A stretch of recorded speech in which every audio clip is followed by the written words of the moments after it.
आज हम सीखने वाले हैं फैक्टराइजेशन। बच्चों को इसमें बहुत ही ज़्यादा कन्फ्यूजन होता है मेरे दोस्त। अगर इस वीडियो को आप कंप्लीट देख लेते हो तो आज के बाद आपको फैक्टराइजेशन में कभी भी कहीं पे भी कोई सा ज़र्रा बराबर भी कन्फ्यूजन नहीं होगा। देखो, मैं आपका इस वीडियो में क्या-क्या चीज़ कंसेप्ट क्लियर करूँगा। सबसे पहला कंसेप्ट आपका ये देखो, ये सारी क्वेश्चन मैं आपको करवाऊँगा। 6 क्वेश्चन ये हो गए और 2 ये कुछ स्पेशल क्वेश्चन है। ये सारा मैं क्वेश्चन करवाऊँगा और साथ के साथ इससे मैं आपको ये सिखाऊँगा कि कहाँ पर आप a प्लस बी का होल स्क्वायर का फॉर्मूला लगाते हैं और कहाँ पे a माइनस बी का होल स्क्वायर फॉर्मूला लगाना चाहिए और कहाँ पर a square minus B square का फॉर्मूला लगाना चाहिए। मतलब ये फॉर्मूला नॉर्मली आपके फैक्टराइजेशन में यूज़ होता है। ठीक है भाई? तो इन सबको मैं आपको मतलब कि यूज़ करके बताऊँगा और साथ के साथ आपको कहाँ पे कॉमन लेना चाहिए। आपको पता है कि फैक्टराइजेशन में कहीं-कहीं पे कॉमन लेना पड़ता है और कहीं पे कॉमन लेना नहीं पड़ता।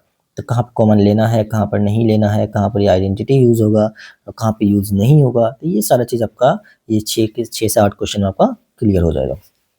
चलिए फिर स्टार्ट करते हैं। देखिए मेरे दोस्त, फर्स्ट क्वेश्चन को सॉल्व करने की कोशिश करते हैं। सबसे पहले देखो, फैक्टराइजेशन के लिए आपको ये फॉर्मूला तो पता होना चाहिए आपको। आई होप कि आपको पता ही होगा।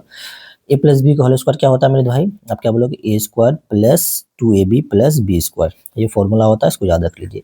उसी टाइप से ए माइनस बी का भी एग्जैक्ट सेम टू सेम होता है। A square minus 2b plus B square. Plus सिर्फ डिफरेंस कहाँ पे होता है? प्लस वाले में यहाँ पे प्लस होता है और माइनस वाले में बस यहाँ पे चेंज होता है, बाकी सेम टू सेम होता है। और तीसरा आइडेंटिटी क्या होता है? A square minus B square. देखो ध्यान रखिएगा, इस वाले फॉर्मूला में यहाँ पर माइनस है, ठीक है? ये जो प्लस वाला आपके लिए नहीं है, यहाँ पे माइनस वाला है। आपके लेवल का जो फॉर्मूला यूज होता है A square minus B square वाला है, देखना माइनस है ही। जब भी यहाँ पे माइनस हो और दोनों साइड स्क्वायर हो तो आप क्या लगाएंगे उसको, आइडेंटिटी को? ए प्लस बी, ए माइनस बी। बहुत इंपॉर्टेंट फॉर्मूला, बहुत ज्यादा यूज होता है। चलिए इस क्वेश्चन को सॉल्व करते हैं। सबसे पहले तो मेरे से पहले आप कोशिश करेंगे सॉल्व करने का मेरे दोस्त, ठीक है? थोड़ा सा थिकनेस कम कर लेते हैं, 3 कर लेते हैं। चलो ठीक है। अब देखो यहाँ पे ये इसका आपको फैक्टराइज करना है। क्या क्वेश्चन गिवन है? 7a square minus 63b square. तक अगर इस क्वेश्चन को आप गौर से देखते हो, इस क्वेश्चन को आप गौर से देखते हो तो इसमें कोई आइडेंटिटी लग रहा है? बहुत बच्चे इसमें जाएंगे, सर अभी आपने बताया कि ए स्क्वायर माइनस बी स्क्वायर वाला फॉर्मूला लगा दीजिए। मेरे भाई, ए स्क्वायर माइनस बी स्क्वायर वाला फॉर्मूला तो आप सोच रहे हो, ठीक है, मान गए सोच रहे हो, लेकिन यहाँ पे ये भी सोचना पड़ेगा ना आपको कि इसके साइड में देखो, ये तो स्क्वायर तो सिर्फ ए पे है, स्क्वायर तो सिर्फ बी पे है, इसलिए अभी वहाँ नहीं सोचना। देखो सबसे पहले मैं आपको एक सिंपल स्टेप बताता हूँ कि कभी भी आप फैक्टराइजेशन करो, सबसे पहले आप कॉमन का सोचो। फॉर्मूला के लिए पहले आपको नहीं सोचना है। क्या बात समझ में आई? सब पहले पहले आप क्या सोचोगे? कॉमन लेना है ना। देखो यहाँ पे मैंने रूल लिख दिया है। सबसे पहले आप सोचोगे कि भाई इसमें कुछ कॉमन आ रहा है क्या? पहला क्या सोचोगे? सर कॉमन आ रहा है कि नहीं। अगर कॉमन आएगा तो आप कॉमन लेंगे, देन उसके बाद आप आइडेंटिटी यूज करेंगे। इतना सा अगर आप सोच लेते हो तो आपका क्वेश्चन एकदम करेक्ट वे में सही बनेगा। देखो अगर इसमें यहाँ पे देखते हो तो 7a स्क्वायर, अभी आइडेंटिटी के बारे में नहीं सोचना है, मैंने क्या बोला? पहले कॉमन के बारे में सोचो। तो 7a square minus 63b square, अगर इसको गौर से देखते हो तो मेरे भाई इसमें 7 कॉमन है। देख रहे हो, है 7 कॉमन? यस सर है। अगर यहाँ से आप 7 कॉमन ले लेते हो तो 7 को कॉमन ले लीजिए, क्या बचेगा मेरे भाई? ए स्क्वायर बचेगा, माइनस है तो माइनस लिख दीजिए। अगर यहाँ से 7 कॉमन लेते हो तो 9 सत्ते 63, मतलब यहाँ पे 9 हो जाएगा और यहाँ पे बी स्क्वायर हो जाएगा। बात समझ में आई क्या? नहीं आई बात समझ में? आई होप कि आपको बात यहाँ पे समझ में आ गई होगी बहुत ही अच्छे तरीके से। ठीक, अब देखो यहाँ पे अब तक कॉमन ले लिया। अब आपको क्या सोचना? आइडेंटिटी के बारे में। अगर गौर से यहाँ पे देखोगे तो ये आपका ए स्क्वायर बन चुका है और यहाँ पे बी स्क्वायर है, लेकिन 9 देखो, 9 जो इसके साथ जो कांस्टेंट टर्म होगा उसके बारे में सोचना है कि ये किसी का परफेक्ट स्क्वायर है क्या? यस सर, ये 3 का परफेक्ट स्क्वायर है। चलो मैं आपके लिए एक स्टेप लिख देता हूँ यहाँ पे। इसको आप कैसे लिख सकते हो बताओ? ए स्क्वायर माइनस 3b का होल स्क्वायर। ध्यान रखिएगा होल स्क्वायर होना चाहिए। समझ में आया बात? तो 9 को मैंने क्या लिखा? 3 का स्क्वायर। 3 का स्क्वायर कर तो 9 ही आता है। अब यहाँ पे देखो, अब इस एग्जैक्ट फॉर्मूला यहाँ पे लगेगा। ए स्क्वायर, इसको ए मान लीजिए, इसको पूरा बी मान लीजिए, तो ए स्क्वायर माइनस बी स्क्वायर। तो ए स्क्वायर माइनस बी का फॉर्मूला क्या होता है? ए प्लस बी, ए माइनस बी। तो बस उस पर तोड़ दीजिए। अब तो यहाँ पे 7 रहने दो। उसका देखो ए स्क्वायर, पहले मतलब सबसे पहले ए लिखिए, पहले वाले में प्लस का साइन दे दीजिए, A3B कर दीजिए। फिर यहाँ पे क्या लिखिए मेरे भाई? ए लिखिए, यहाँ पे हम प्लस यूज कर चुके हैं इसलिए यहाँ पे हम माइनस यूज करेंगे और यहाँ पे 3B लिख दीजिए। यही आपका आंसर हो गया है। देखो कितना आसान है। तो क्या सोचे भाई? सबसे पहले आपको सोचना है कॉमन के बारे में। कॉमन हमने यहाँ पे 7 निकाला। उसका सोचना है कि भाई ये परफेक्ट स्क्वायर है कि नहीं है। अगर है परफेक्ट स्क्वायर तो परफेक्ट स्क्वायर लगाइए और ए स्क्वायर माइनस बी स्क्वायर का फॉर्मूला लगाइए और आंसर पाइए। कितना आसान हो गया ना। चलिए नेक्स्ट क्वेश्चन देखो। इस क्वेश्चन को पहले खुद से ट्राई करो, जल्दी से वीडियो पॉज करो और पहले खुद से ट्राई करो, देखो आपसे बन जाएगा मेरे भाई। इसमें देखो क्या कॉमन आ रहा है? सबसे पहले कॉमन के बारे में सोचना है। यस सर, 2 कॉमन आ रहा है प्लस x से भी कॉमन आ रहा था। बिल्कुल भाई 2x यहाँ से कॉमन निकाल सकते हो आप। यहाँ से आप क्या कॉमन निकालोगे, 2x यहाँ से कॉमन निकालिए। 2x अगर यहाँ से कॉमन निकालते हो तो यहाँ पे क्या बचेगा मेरे भाई, 1 बचेगा और यहाँ पे क्या बचेगा, 16 बचेगा और x स्क्वायर बचेगा। सर x स्क्वायर कैसे बचा? अरे मेरे दोस्त देखो यहाँ पे x क्यूब था ना, x क्यूब मतलब कि x यहाँ पे 3 टाइम्स है, तो उसमें से एक x आपने कॉमन ले लेते हैं, क्या बचा, x स्क्वायर बचा, 2x बचा है। यस सर, कोई दिक्कत नहीं, बहुत अच्छी बात है। अब फिर मैंने बताया देखो इसके साइड में क्या है, 16 है। 16 किसी का परफेक्ट स्क्वायर है? यस सर, 4 का है। तो इसको चलो एक बार मैं लिख देता हूँ, लेकिन आपको एग्जाम हॉल में नहीं लिखना है, और हो जाएगा ये 4x का होल स्क्वायर। ठीक है, कोई दिक्कत कोई परेशानी नहीं सर, कोई दिक्कत कोई परेशानी नहीं। अब देखो 1 है, 1 अपने आप में परफेक्ट स्क्वायर होता है, हम सब जानते हो 1 का स्क्वायर करो तो 1 ही होता है, 1 का क्यूब करो तो 1 ही होता है, तो ये अपने आप में परफेक्ट स्क्वायर होता है। तो इसको आप a मान लेना और इसको आप b मान लो। तो ये क्या हो गया, a square minus B square, इसलिए मैंने ये क्वेश्चन लिया है। यहाँ पे 1 अपने आप में परफेक्ट स्क्वायर है, तो ये हो गया a स्क्वायर, ये हो गया b स्क्वायर। तो a square minus B square का फॉर्मूला क्या होता है, a plus B a minus B. तो देखो मेरे भाई 2x रहने दीजिए, कोई दिक्कत कोई परेशानी नहीं होनी चाहिए आपको। यहाँ पे इसको ए मैंने माना है, तो सबसे पहले देखो यहाँ पे प्लस का साइन के साथ लिख लो इनको, है ना। उसके बाद फिर उसी चीज़ को माइनस के साइन के साथ लिख लीजिए, यही आपका आंसर हो गया। कोई दिक्कत है किसी को, कोई परेशानी तो नहीं होगा ये, ठीक है भाई। अगर देखो इसको और फर्दर अगर ब्रेक करना चाहो तो क्या ब्रेक होगा फर्दर? नहीं सर, बिल्कुल फर्दर ब्रेक नहीं होगा, इसका आंसर यही हो जाएगा। आइए देखो ये क्वेश्चन मैंने लास्ट टाइम करवाया था, एक बच्चे को, दानियाल नाम का बच्चा है, ठीक है, उसको थोड़ा कन्फ्यूजन था, तब मैं ये क्वेश्चन को दोबारा यहाँ पे करवा रहा हूँ। देखो अच्छे से मेरे भाई, इस क्वेश्चन को मैं दोबारा करवा रहा हूँ। तो इसमें देखो सबसे पहले अगर इस क्वेश्चन को अगर आप सॉल्व करते हो तो इसके अंदर मेरे भाई कॉमन अगर लेने का सोचते हो तो कॉमन कहीं पर नहीं है ना, कहीं कॉमन पर नहीं है, तो डायरेक्ट आप फॉर्मूला लगाएंगे। पहले सोचना कॉमन है कि नहीं है, अगर नहीं है तो फॉर्मूला लगाएंगे, अगर कॉमन है तो कॉमन लेंगे। तो यहाँ पे देखो कॉमन नहीं है, तो क्या करोगे, देखो यहाँ पे तो x की पावर 4 को आप ऐसे लिख सकते हो ना, एक्स स्क्वायर पे स्क्वायर लिख सकते हो। यस सर, लिख सकते हैं। देखो 81 जो होता है वो 9 का स्क्वायर होता है, इसको लिख सकते हो 9 का स्क्वायर। यस सर, बिल्कुल लिख सकते हैं, कोई दिक्कत कोई परेशानी नहीं। तो अब ये देखोगे गौर से, एक तो यहाँ पे बीच में माइनस है। यस सर, माइनस है, कंडीशन फुलफिल। दोनों साइड देखो, ये इसको a मान लो तो ये देखो a का स्क्वायर हो गया, ये पूरा को a मानना, ठीक है, ये a स्क्वायर हो गया और ये आपका इसको b मानना है। तो ये a स्क्वायर माइनस भी है प्लस बी स्क्वायर, तो ए स्क्वायर माइनस बी स्क्वायर का फॉर्मूला पे टूटेगा, तो इसको लिख लीजिए आप। तो हमने पूरा एक्स स्क्वायर को ए माना, ध्यान रखना यहाँ पे। तो हो जाएगा ये ए प्लस बी, एक बार प्लस के साथ लिखना और दूसरा बार किसके साथ लिखना है, उसी को माइनस के साथ लिखना है। ठीक है, यहाँ तक तो बच्चे को समझ में आ गया था, लेकिन उसको जो कन्फ्यूजन हुआ था, यहाँ पे कन्फ्यूजन हुआ था कि सर आपने इसको तो फैक्टराइज किया है, इसको नहीं किया। मेरे भाई देखो यहाँ पे, अब यहाँ पे एक चीज मैं आपको सिखाता हूँ। अगर मैं इसको इस वाले देखो यहाँ पे एक्स स्क्वायर प्लस, देखो प्लस वाला कोई मैंने आपको आइडेंटिटी बताया है, नहीं बताया, तो मतलब ये कोई किसी भी आइडेंटिटी में आएगा ही नहीं, इसको आप एज इट इज छोड़ दोगे।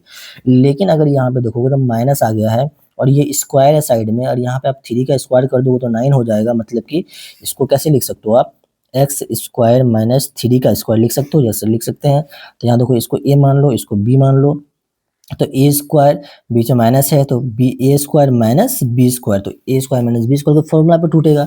लेकिन अगर इस चीज़ को दानियाल अगर आप लिखते हो, देखो मेरे भाई, तो इसको एक्स स्क्वायर हो जाएगा, ठीक है, प्लस रहे तो 3 का स्क्वायर तो लिख सकते हो, लेकिन ये आइडेंटिटी पे क्या फिट कर रहा है, मैंने आपको आइडेंटिटी वाला क्या बताया, माइनस होना चाहिए बीच में, तब ये आइडेंटिटी लगाएंगे आप, लेकिन यहाँ पे देखो प्लस आ रहा है।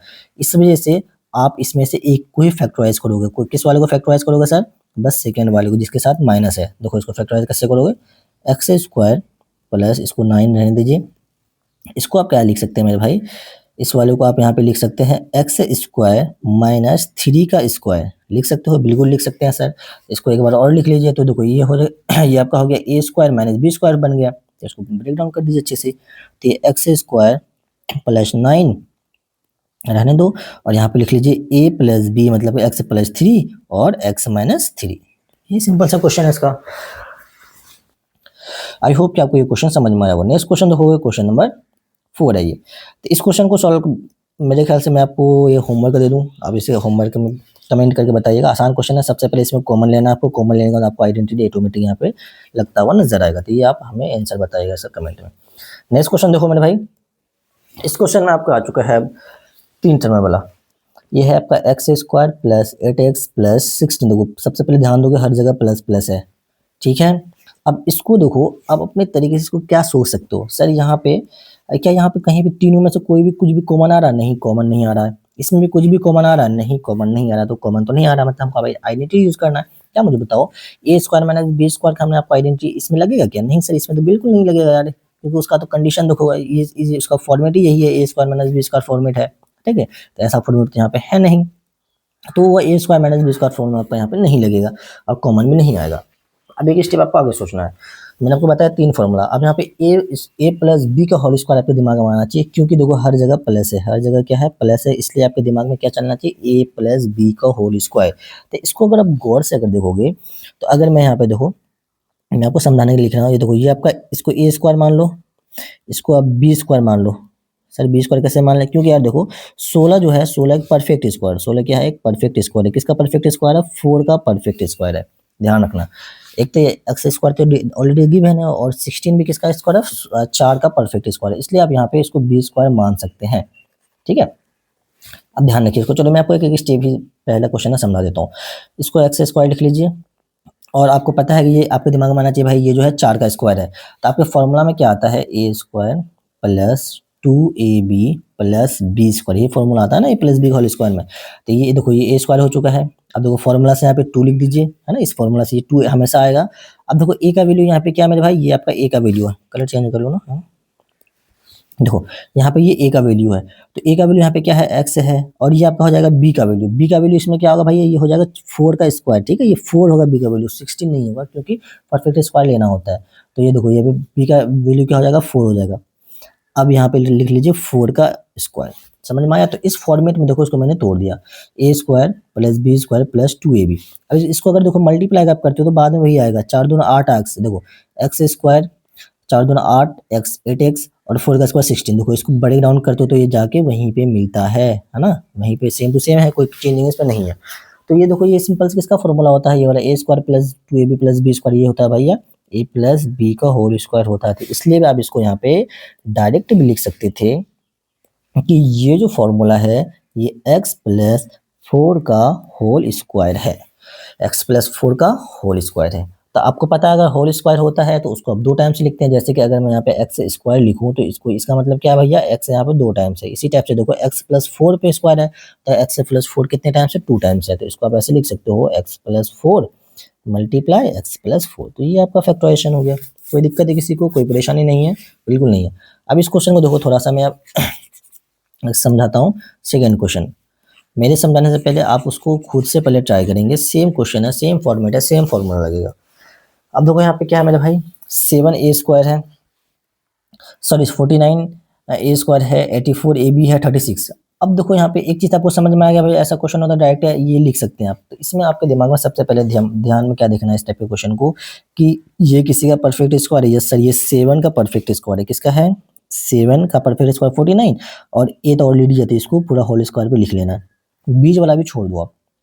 अब देखो यहाँ पे 36 परफेक्ट स्क्वायर है सर, ये भी 36 परफेक्ट स्क्वायर है, किसका है? 6 का है, और बी तो ऑलरेडी स्क्वायर पे है, तो इसको होल स्क्वायर लिख लीजिए। अब ध्यान क्या देना है यहाँ पे आपको, कि बीच में देखो साइन क्या है, यहाँ भी प्लस है, यहाँ भी प्लस है, मतलब ये 100% ए प्लस बी का होल स्क्वायर होगा। आपको ए मिल चुका है, बी मिल चुका है, बीच में ये तो मैं आपको लिख कर सिखाया था, देखो सेम टू सेम होता है, हमेशा लिखने की इसकी जरूरत नहीं पड़ती है। देखो ये ए हो गया, ये बी हो गया, आप डायरेक्ट इसको लिख लीजिए। तो 7a प्लस 6b का होल स्क्वायर, इसको डायरेक्ट लिख सकते हो आप। तो इसका मतलब कि 2 बार है, तो अब इसको 2 टाइम्स लिख लीजिए, 7a plus 6b multiply 7a plus 6b। I hope कि आपको समझ में आया होगा। नेक्स्ट क्वेश्चन देखो, क्वेश्चन नंबर 5। ये भी क्वेश्चन सेम टू सेम है, लेकिन आप यहाँ पे क्या है, देखो अब माइनस आ चुका है। अब सबसे पहले देखो क्या है, इसके साइड में जो कांस्टेंट है, ये परफेक्ट स्क्वायर है, ये सॉरी परफेक्ट स्क्वायर है, किसका होता है? 11 का होता है। अब इसको लिख लीजिए 11a का होल स्क्वायर, ठीक है, बीच वाला छोड़ दो फिलहाल। अब देखो ये क्या है, 4 का है, 16 किसका है मेरे भाई? 4 का है, तो यहाँ पे क्या, 4b का होल स्क्वायर, ठीक है। अब देखो अगर आप कहोगे सर मेरे को प्रूफ करके तो बीच वाला आएगा कि नहीं आएगा, अरे मेरे दोस्त देखो, यहाँ पे 11 चौके 44, 44 को फिर 2 से मल्टीप्लाई करोगे 28, 88 तो आ रहा है, तो मतलब कि इसको हमें लिखने की जरूरत नहीं पड़ती है, ठीक है। लेकिन इसमें अगर आप साइन चेक करेंगे तो भाई एक जगह माइनस साइन आ चुका है, A square plus B square minus 2ab minus आ चुका है, मतलब कि ए माइनस बी पे टूटेगा। तो यहाँ पे आप क्या लिख सकते हैं, ए को आपने क्या माना है 11, तो 11 ए स्क्वायर माइनस 4b स्क्वायर, इस पे ये टूटेगा, अरे स्क्वायर नहीं हो सॉरी, 11a माइनस 4b पे ये ब्रेक डाउन हो जाएगा का होल स्क्वायर। आप इसको 2 टाइम से लिख लीजिए, सिंपल है, ठीक है भाई, समझ में आ रहा है? अब देखो नेक्स्ट क्वेश्चन देखो, क्वेश्चन नंबर 6। इस क्वेश्चन में आपसे पूछा गया है, सेम टू सेम क्वेश्चन है। तो यहाँ पे 16x² minus 24x minus plus 9 है। तो आपको बस इस देखो, एक तो कॉमन इसमें होगा नहीं, कॉमन आप सबसे पहले कॉमन लेने में सोचना, कॉमन नहीं होगा, फिर आपको आइडेंटिटी का दिमाग आना चाहिए।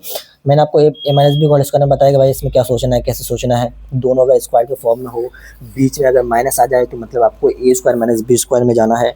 अगर आपका ऐसा क्वेश्चन हो तो इसमें तो कॉमन होगा नहीं। अगर टोटल देखो ये दोनों साइड वाला परफेक्ट स्क्वायर हो, ठीक है, और पूरा साइन हो तो मतलब कि ए प्लस बी के होल स्क्वायर में टूटेगा।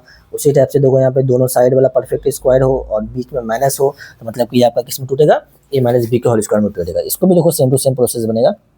ये 16 है, मतलब 16 परफेक्ट स्क्वायर है किसका, 4 का, और यहाँ पे एक्स का स्क्वायर हो जाएगा, ठीक है। उसी टाइप से देखो यहाँ पे 9 है तो 9 भी किसका, 3 का स्क्वायर हो जाएगा, मतलब ये भी परफेक्ट स्क्वायर है। देखो ये ए हो गया, ये बी हो गया, और बीच में माइनस आ रहा है तो बताओ यार थोड़ी सी तबीयत खराब है इस वजह से, थोड़ा ठंडी है ना, खराब मैनेज कर लेंगे। अब देखो यहाँ पे तो ए स्क्वायर माइनस बी स्क्वायर इसको लिख सकते हो, यस सर बिल्कुल लिख सकते हैं। तो 4x माइनस 3 का होल स्क्वायर, तो इसको आप कैसे लिख सकते हो, फिर से भाई 2 टाइम से लिखना है स्क्वायर इस वजह से, तो -3 और 4x माइनस 3, ये आपका आंसर हो जाएगा। आई होप कि आपको ये छह क्वेश्चन समझ में आए होंगे मेरे भाई। इसमें देखो फैक्टराइजेशन में मैंने आपको भी 3 टाइप का मैंने क्वेश्चन करवाया, जो कि आपके एग्जाम में डायरेक्ट पूछा जाता है, ये 3 क्वेश्चन, ठीक है। ये इस फॉर्मूला बेस्ड क्वेश्चन बहुत आता है एग्जाम में। आई होप आपको कंसेप्ट क्लियर होगा। इसमें एक टाइप का क्वेश्चन और बनता है जिसको हम मिडिल टर्म स्प्लिटिंग कहते हैं ना, मिडिल टर्म स्प्लिटिंग से हम उसको ये करते हैं। तो मैं आपके लिए वो वीडियो भी यहाँ पे बना दूंगा, उसमें 3 टाइप का क्वेश्चन होता है। मैं आपको तीनों टाइप का क्वेश्चन एक साथ में करवा दूंगा। अभी मैंने इस वजह से नहीं करवाया, नहीं तो वीडियो बहुत ज़्यादा लेंदी हो जाता, ठीक है, इस वजह से। बाकी नेक्स्ट वीडियो में मैं आपको मिडिल टर्म में स्प्लिटिंग करना भी सिखाऊंगा बहुत अच्छी तरीके से, ऐसा कि आप कभी भी ना भूलोगे। चलिए फिर मिलते हैं नेक्स्ट वीडियो में, तब तक के ओके बाय मेरे भाई। अगर वीडियो पसंद आया तो अब इसको सब्सक्राइब जरूर कीजिएगा, अपने दोस्तों के साथ प्लीज़ ज़रूर शेयर किया कीजिए। आप लोग शेयर नहीं करते हो यार, शेयर जरूर करना, लाइक ज़रूर करना, कमेंट करके ज़रूर बताना कि वीडियो कैसा लगा आपको, मतलब फैक्टराइजेशन समझ में आया कि नहीं आया। और इस मतलब कि इंस्टाग्राम को फॉलो कर लीजिए, यहाँ पर मैं डेली क्वेश्चन एक अपलोड करता हूँ मैथ्स का, ट्रिक वगैरह के साथ, है ना। अगर आप देखो 9th-10th में जाने वाले हो आप लोग, तो वहाँ पे बहुत ज़्यादा बेनिफिशियल होने वाला है। वो सारे क्वेश्चन होते हैं, थ्योरम वगैरह सारी चीज़ मैं वहाँ पे करवा रहा हूँ फिलहाल। डेली एक ही क्वेश्चन वहाँ पे अपलोड होती है। आई होप कि आपको समझ में आएगा। चलिए मिलते हैं फिर नेक्स्ट वीडियो में, तब तक के लिए ओके बाय, अपना ख्याल रखना, अच्छे से बस पढ़ाई करते रहें।